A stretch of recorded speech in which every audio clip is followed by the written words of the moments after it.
তো কোরবানির পশুটা তো একটা ইবাদতের পশু। আপনি এই পশুকে নিয়ে তামাশা করতেছেন কেন? আপনি পশুর নাম দিচ্ছেন এরকম নায়কের নাম, নায়িকার নাম। হিরো আলম, কখনো পশুর নাম দেওয়া হয় সাকিব খান, জায়েদ খান, কখনো পশুর নাম দেওয়া হয় বিগ বস। তা আপনি স্টারদের নামের সাথে ওই ব্যক্তির আপনি সম্মানহানি কেন করতেছেন? যারা এই কাজগুলো করে আপনাদেরকে একটা কথা বলবো, যদি দেখেন কোনো পশুর নাম এরকম নায়ক নায়িকাদের নামের সাথে মিলিয়ে দিচ্ছেন, এই পশুটা কিনবেন না। মোহতারাম, ইদানিং কোরবানির পশুর হাটে দেখা যাচ্ছে এবং গত বছরও দেখা গেছে যে পশুর নাম বিভিন্ন নায়ক নায়িকা এবং সেলিব্রিটিদের নামের সাথে মিলিয়ে তারপরে পশুর ক্রয় বিক্রয় করা হয়। এগুলো উচিত কিনা? এবং তিনি লিখেছেন, কখনো পশুর নাম দেওয়া হয় হিরো আলম, কখনো পশুর নাম দেওয়া হয় সাকিব খান, জায়েদ খান, কখনো পশুর নাম দেওয়া হয় বিগ বস, কখনো পশুর নাম দেওয়া হয় ডিপজল। এই যে এই ধরনের নামগুলো, লা হাওলা ওয়ালা কুওয়াতা ইল্লা বিল্লাহ, এই ধরনের নামগুলো যে পশুর নামের সাথে, কোরবানির পশুর সাথে যারা জোড়ায়, এরা মানুষ না, এরা অমানুষ। এরা অমানুষ। কোরবানির পশুটা কি জানেন? এই পশুটাও কিন্তু কিয়ামতের ময়দানে আল্লাহর সামনে দাঁড়াবে। কারণ কি? সে তার গলাটাকে পেতে দিয়েছিল এই কোরবানির জন্য। তো কোরবানির পশুটা তো একটা ইবাদতের পশু। আপনি এই পশুকে নিয়ে তামাশা করতেছেন কেন? আপনি পশুর নাম দিচ্ছেন এরকম নায়কের নাম, নায়িকার নাম, ভারতের স্টারদের নাম, সেলিব্রিটিদের নাম। সম্পূর্ণরূপে হারাম। যারা এই কাজগুলো করে আপনাদেরকে একটা কথা বলবো, যদি দেখেন কোনো পশুর নাম এরকম নায়ক নায়িকাদের নামের সাথে মিলিয়ে দিচ্ছেন, এই পশুটা কিনবেন না। কারণ কি? এটার ভিতরে রিয়া থাকে। ওই নিউজ চ্যানেলগুলো কিন্তু এর পেছনেই ঘুরে, ওই গরুর পেছনে। 22 লাখ টাকা হিরো আলমের দাম, এরকম বলে। জায়েদ খানের দাম এত টাকা।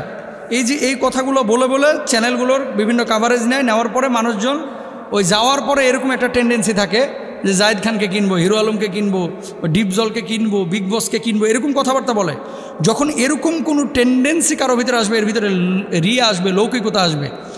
এজন্য এটা ক্রেতার চাইতে বেশি দোষ হচ্ছে বিক্রেতার। বিক্রেতা এরকম নাম কেন দিবে? হ্যাঁ, নাম যদি দেওয়ার ইচ্ছে থাকে, ওই আগে গ্রামগঞ্জে দেখতাম বিভিন্ন গরুর নাম দিয়ে রাখতো, কালু, লালু, অমক তমক, এরকম দিয়ে রাখে না? আপনি এরকম নাম দিয়ে রাখেন যদি আপনার এত ইচ্ছে থাকে। কিন্তু আপনি স্টারদের নামের সাথে ওই ব্যক্তির আপনি সম্মানহানি কেন করতেছেন? 2 নম্বর বিষয় হচ্ছে, গরুর নাম একটা হাদিসে বা একটা রেফারেন্সে দেখাইতে পারবেন যে সৌদি আরবে অথবা সাহাবিদের আমলে অথবা নবীদের আমলে এরকম কোনো ঘটনা ঘটছে? তাহলে কেন আমরা করতেছি?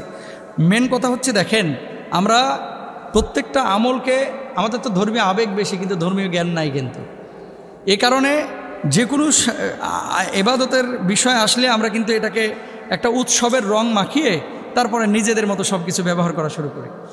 এ ধরনের পশুগুলো, এই যে যারা নাম দেয়, এটা কোনোভাবেই আপনার উচিত না। 2 নম্বর আরেকটা বিষয় বলি আপনাকে, লা ইয়ানালাল্লাহু লুহুমুহা ওয়ালা দিমাউহা ওয়ালাকিন ইয়ানালুহুত তাকওয়া মিনকুম। আল্লাহ তাআলার কাছে কিন্তু রক্ত পৌঁছায় না, গোশত পৌঁছায় না, চামড়া পৌঁছায় না, হাড্ডি পৌঁছায় না। পৌঁছায় কি? পৌঁছায় হচ্ছে তাকওয়া। এখন এমন তাকওয়া আপনি গ্রহণ করলেন যে তাকওয়ার মধ্যে আপনার কি নাই? যেই তাকওয়ার মধ্যে আল্লাহর প্রতি মায়া নাই, ভালোবাসা নাই, আল্লাহর ভয় নাই। আপনি গরুর নাম দিয়ে দিলেন হিরো আলম, গরুর নাম দিয়ে দিলেন জায়েদ খান। কিসের তাকওয়া আছে এখানে? আর যে সমস্ত ব্যাপারী খামারিরা এই কাজগুলো করে, আমি বলবো যে এই গরুগুলো আপনারা কিনেন না প্লিজ। কারণ কি? এই গরু দিয়ে কোরবানি করলে কোরবানি হবে কিনা সন্দেহ আছে। কেন সন্দেহ আছে? গরুর দোষ নাই, কিন্তু গরুটা ত্রুটি মুক্ত হতে হবে। কথা বুঝছেন? গরুটা ত্রুটি মুক্ত হতে হবে, ত্রুটিযুক্ত না। এখন ব্যাপারী গরু নিয়ে এসেছে রংপুর থেকে, বুঝছেন? রংপুর থেকে গাবতলি গরু নিয়ে এসে গরুটা নামানোর সময় গরু শিং ভেঙে ফেলেছে। এই গরুকে আপনি কিনবেন? বলবেন যে না, কিনবো না। কেন? কারণ শিং ভাঙা গরু দিয়ে কোরবানি হয় না। গরু গাবতলি হাটে যখন গরু গাড়ি থেকে নামাচ্ছে, পা ভেঙে ফেলছে, এই গরুকে আপনি কিনবেন? কেন কিনবেন না? কারণ হচ্ছে এই গরু দিয়ে আপনার কোরবানি হবে না। তো গরুর শিং ভাঙার কারণে, পা ভাঙার কারণে গরু যদি ত্রুটিযুক্ত হয়ে যায়, গরুর মৌলিকত্ব পরিবর্তন করে গরুকে নায়ক নায়িকাদের সাথে মিলে গরুর নাম পরিবর্তন করা, এটাও তো ত্রুটিযুক্ত।